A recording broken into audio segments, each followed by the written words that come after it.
তো জয় মা তারা, সবাই কেমন আছো? আজকে কৌশিক অমাবস্যা, তার জন্য আমরা বেরিয়ে পড়েছি তারাপীঠ যাব। তো তারাপীঠ যাওয়ার আগে দেখো রাস্তায় কত ভিড়।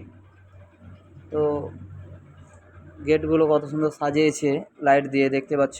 তো আজকে যাব সেই ভাইরাল কাজলদা, যে মাংস রান্না করে দেয়, খুব সুন্দর মাংস রান্না করে। আর এদিকে তোমাদের দেখাই, গেটগুলো সব লাইট দিয়ে কত সুন্দর সাজিয়েছে। তো চলে এসেছি সেই দাদা বৌদি রান্নাঘর। তো চলছে এখানে মাংস রান্না, দেখাবো। আজ প্রচণ্ড ভিড়, সেই জন্য একটু অসুবিধাও হচ্ছে। তো দেখতে পাচ্ছ তোমরা। তো কাজলদা এদিকে খুব একটু ব্যস্তই ছিল। তো কাজলদা দেখার আমাকে পর আমাকে হাই করবে।